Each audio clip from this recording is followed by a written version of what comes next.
Getting ghosted is one of the most painful experiences you will ever confront in dating. It fills you with so many questions. Like, was it something I said or something I did? Should I have been different?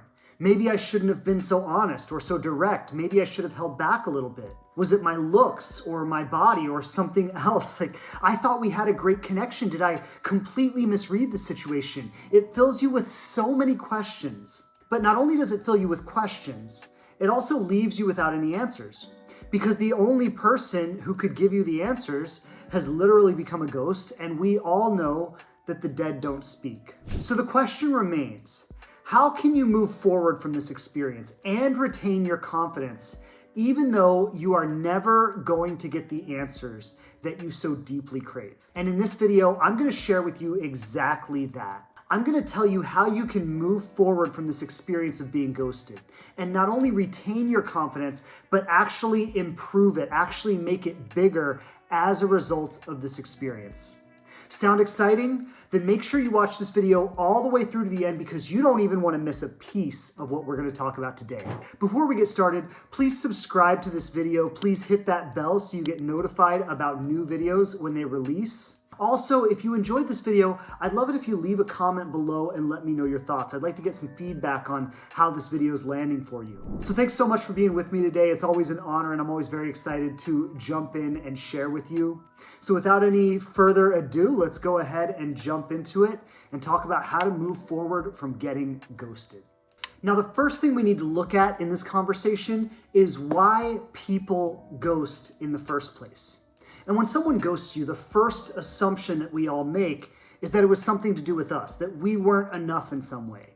We weren't attractive enough. We weren't enjoyable enough. We weren't smart enough. We weren't funny enough. That somehow, some way, we were not enough for this person, and that's why they disappeared without a trace. And I want to tell you, and I really want you to hear me when I say this, 100% of the time, in every case, that is not the reason that somebody ghosts you. People do not ghost you because you are not enough for them. And I really want you to let that in, because even if somebody determined that you weren't pretty enough, or you weren't smart enough, or they didn't feel a connection enough, or they didn't feel enough in some way, that doesn't warrant them not even sending you a simple text message and saying, hey, thanks for a great date. I don't want to take this any further, but I wish you the best. Okay? So you not being enough for someone does not equal them ghosting you. But there are two reasons that people ghost. They ghost because they just don't give a fuck. They're careless. They have no care. Or they ghost because they're afraid. They don't know how to handle the situation. Sometimes they ghost because they like you, and that makes them afraid.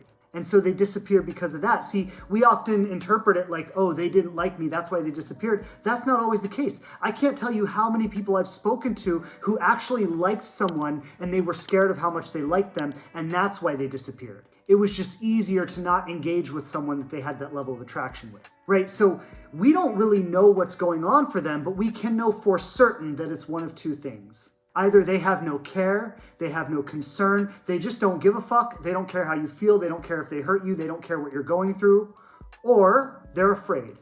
They're afraid of how they feel, they're afraid of how you might feel, they're afraid of having a difficult conversation, they're afraid of being honest, they're afraid of something, but they're afraid. Now, this is what I want you to really understand here, is that in both of these instances, it has nothing to do with you. It wasn't about you not being enough. It wasn't about you not being likable. It wasn't about you not being pretty or sexy or attractive. It wasn't about any of that. It was about them. It was about what was happening with them. It was about their own inconsideration of other people. I don't give a fuck how people think. I do what I want. Deal with it. Or it was about their own fear. I don't know how to deal with this. This is uncomfortable for me. I'm afraid. It's uncertain. I don't know how it's going to look. I don't know what to do. So I'm just going to avoid the situation altogether. And so you're dealing with someone who is either afraid and avoidant, or you're dealing with someone who just has no care and concern. In either case, it is not a reflection of you. And the first thing we want to do in this conversation is really just ground that and let that sink in, that somebody ghosting you is always, always, always a reflection of them, not a reflection of you. Now, we've established that this was not a reflection of you. So it was not a reflection of something you did or didn't do, or that you weren't enough in some way, or that you should have been more somehow, or you should have done better somehow, or you need to fix it to make sure it doesn't happen again in the future. Okay, we've established all of that. But there is something else we want to look at here. We want to look at what this experience has brought up in you, because it definitely brought something up in you. If it didn't, you wouldn't even be watching this video right now. So what has been activated in you based on this experience? There's been a certain degree of fear, a certain degree of doubt, a certain degree of insecurity. And this is very normal, okay? These are the same fears, doubts, and insecurities that we all have. It's, am I ever going to meet my person? Am I worthy of love? Am I going to find love? Is this ever going to happen for me? Is anybody ever going to commit to me? Am I desirable to people? Am I wanted by people, right? Am I going to find love, right? These are the fears and the insecurities and the doubts that we all have. And in dating, we want the other people to show interest in us, because when they show interest in us, it abates that fear. I remember a client of mine shared this with me once. She said that she went on a date with this guy, and the date was perfectly fine. I mean, it was normal. There was nothing wrong with it, but she was very clear by the end of the date that she wasn't really interested in this person, and she didn't see it going anywhere. Well, after the date, he sends her a text just to let her know exactly that. Hey, it was nice meeting you, but I don't feel a connection and I don't see this going anywhere. I wish you the best, whatever he said. And she told me that she was sad to get that message, even though she felt the exact same way. Now, I'm sure you probably relate to that. I know I definitely relate to that. Why do we want that? Because even though we didn't want the person, we still want to know that we were desirable to them. We still want to feel that we are desirable to others, that others want us, that there's something about us that other people want. We all want to feel that. And that's why when we're dating, we want the other person's approval, even if it's someone that we don't really see a future with.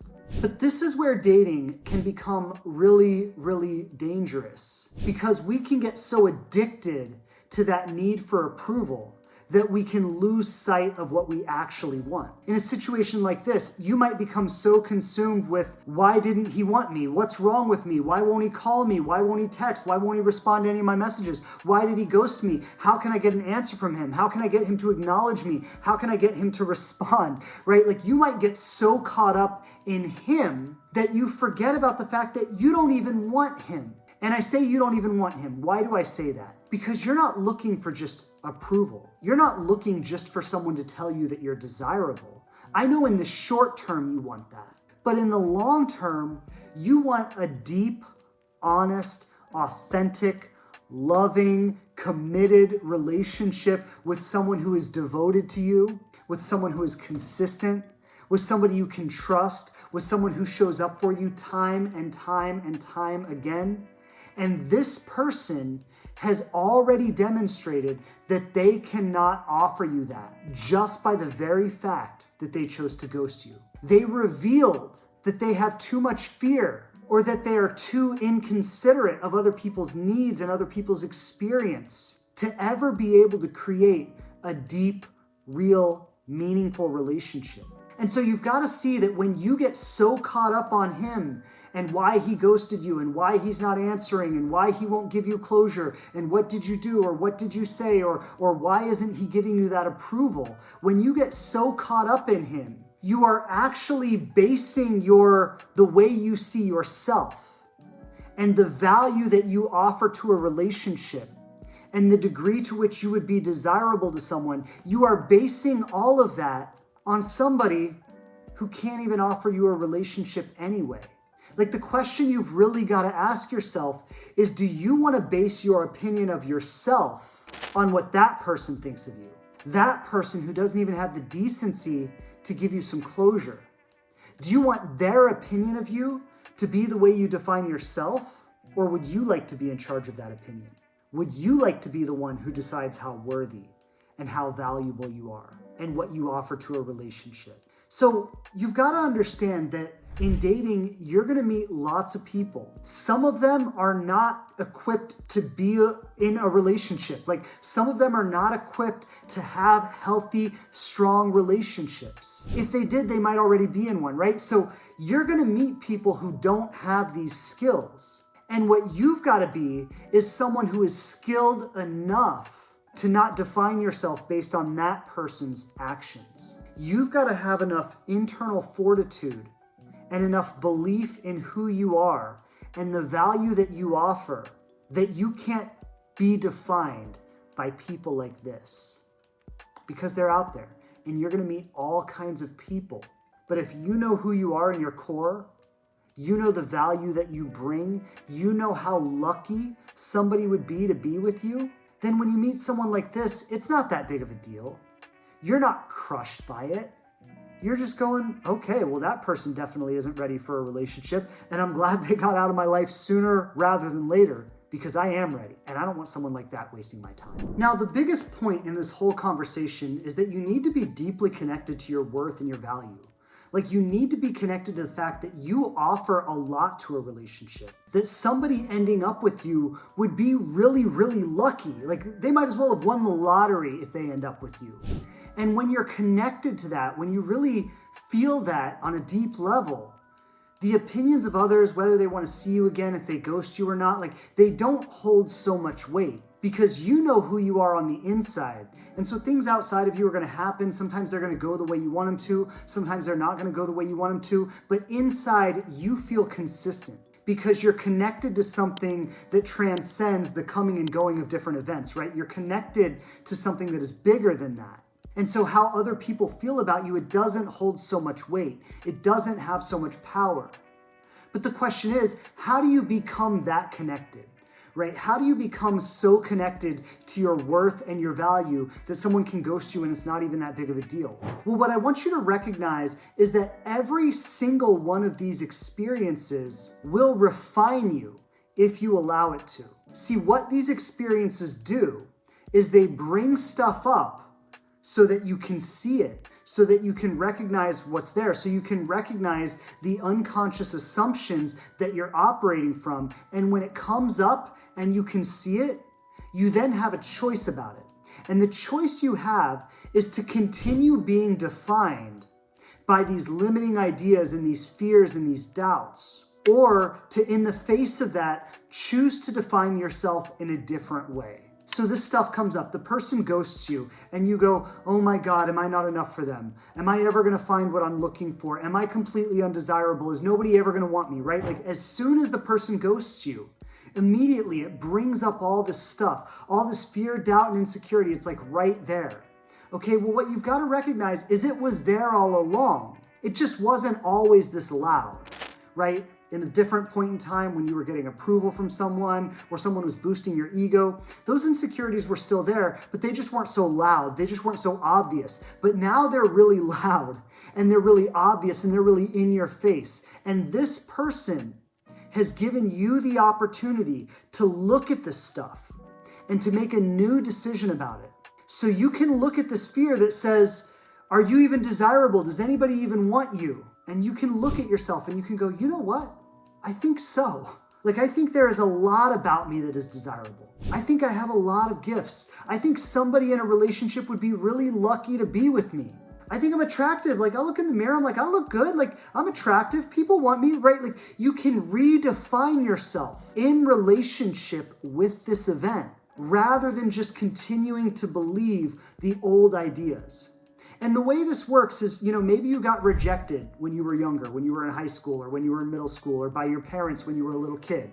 You got rejected and you started to form the idea that maybe I'm not enough. And then you went through life and you felt another rejection and another rejection and another rejection. And it's kind of like you were building a case, right? You were throughout your life collecting all this evidence and building a case. And then by the time you're an adult and you're 30, 40, 50 years old, you've been building this case for so long that you think I'm unwanted, I'm undesirable, I'm unworthy, I'm unlovable, nobody's gonna want me, I'm never gonna find what I'm looking for. But that's not the truth.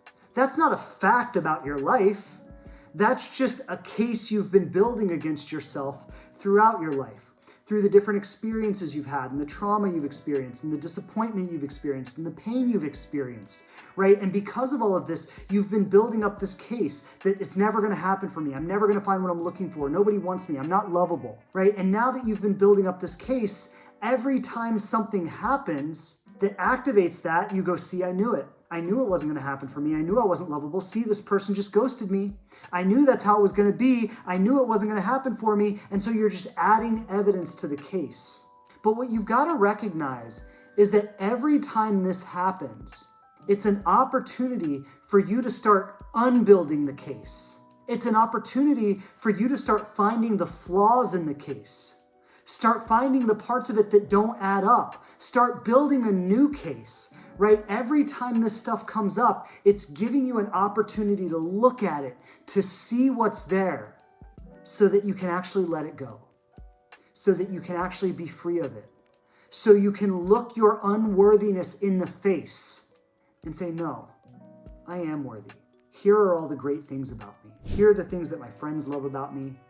Here are the things that my family love about me. Here are the things that my kids love about me if you have kids, right? Here are the ways in life that I excel. Here are the things I do well. Here are the things I love about myself, right? These are the things that are really good about me. These are the things that are really amazing about me. And this is the gift that I am to the world and to other human beings. And so this one person's opinion of me, or even these 10 people's opinions of me that have rejected me in the last couple years or throughout my life or whatever, they don't mean that much. They're not that big. But one more thing I want to say about this, and this might be the most important part of this. If you're trying to do this on your own, it's going to be very difficult. Okay, if you don't have anybody in your life that's giving you really strong messages about who you are, if you're not in environments that are positive and uplifting and supportive, where people are speaking into the things that are great about you, where environments where you can share your gifts with people and have them be received, and you can get that reflection of people actually seeing the things that are great about you and going, yeah, rock on, like that's awesome, right? Like if you're not in places and around people where you are expressing your gifts and they are being received, and the things that are really good about you are having expression, or having the opportunity to be shared, where you can see them and other people can see them, and they can be validated and they can be rewarded. If you're not putting yourself in situations like that, then it's very unlikely that you're going to redo all this programming just on your own, just trying to, right? There is so much momentum behind it in the direction that it's already going, that it's likely just going to keep going in that direction. So this has been my personal experience. It's the experience with my clients. It's the experience with my friends, with my wife, with everybody I know really, is that in order to make a profound change or a profound transformation in our lives, we had to get out of the familiar environments that have perpetuated that the way it's always been. And we had to get into new environments, new situations around new people that were living in a different conversation, that were entertaining different ideas, that were giving us a different way to see life and understand and experience life, that were giving us a different way to see and understand and experience ourselves. And the more we got into environments like that, the easier it was for us to take on these ideas. And so I'm going to say the same is true for you, because I think it's really true for everybody, is that you're not going to be able to completely turn this all around on your own. And this is why I say it's so important to have a coach, or to have a therapist, or to have some kind of support group, or some kind of group that's around you of friends or family that are reinforcing the best things about you. It's great to be involved in activities that are really positive and uplifting, where, like I said, you get to share your gifts and people get to see your gifts. So if there are activities or classes or things you want to be involved in where you could do that, that's very important. But the most important thing is to have external support for this. The same way throughout your whole life and throughout your whole history, you've had a lot of external support for your limiting beliefs. Well, you need to have external support for the things you want to believe also. And I just want to say my program, Inspired Love, is opening up beginning of June. We're going to open up for enrollment. And if you feel inclined to get into a new environment around great people, to be in a really uplifting and supportive conversation, to experience profound personal growth in terms of your confidence and your worthiness, this is a really, really great place to start the journey. Or even if you're on the journey, it's a really great place to take it to a whole new level, because we always have some really amazing, brilliant people in the program that are really going to support you in how you see yourself in the same way you'll be able to do that for them. So if you're interested, that would be a great place to start. and we open up for enrollment in the beginning of June. Now, I just want to acknowledge that this is challenging for all of us, okay? We all experience these things, and none of us are going to be able to avoid these feelings of doubt and fear, okay? They are going to come up. But what makes the difference is what we do with it when it comes up.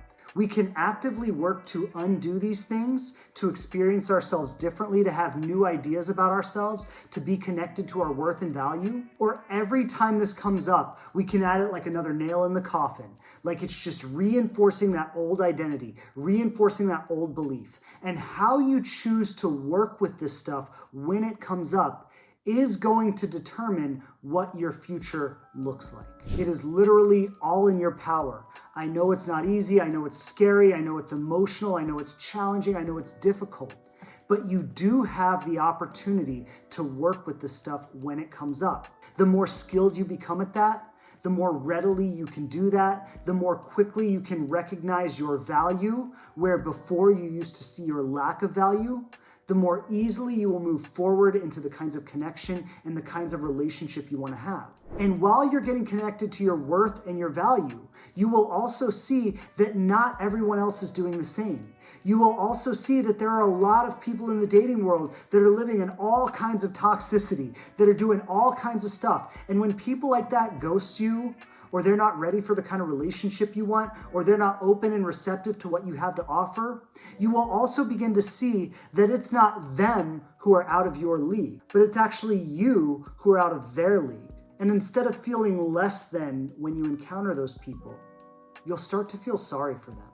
So I just want to send lots of love to everybody who's viewing this video right now. I want to say that you are on the journey, and it is not an easy journey, but you do have the power to come through this in a really amazing way. And you do have the opportunity to find deep love, even if it's not going to be with this person who ghosted you. So focus on your worth, focus on your value, focus on your gifts, focus on the amazing human being that you are and the amazing qualities that you have to offer someone else. And whenever you doubt that, whenever you fear that, just get reconnected to that again. Always come back to that. Keep coming back to that over and over again, and over time, it will become your new reality. I want to thank you so much for watching today's video. As I said before, it is always an honor and a pleasure to be here with you. If you would just subscribe to the channel before you leave today, if you haven't already, hit that bell, make sure you get notified about new videos. If you want to drop a comment, I would love to hear your thoughts on this video. And if you want to share it with someone who could use it, that's a huge compliment to me, and I would love to be able to get this video out to as many people as possible. So if you know someone who could benefit from this, please share it with them. Thanks so much for being with me today. As always, lots of love, many blessings. I hope you find everything you are looking for in life and love, because you deserve it. And I'll see you back here next week. Take care, everybody. Bye.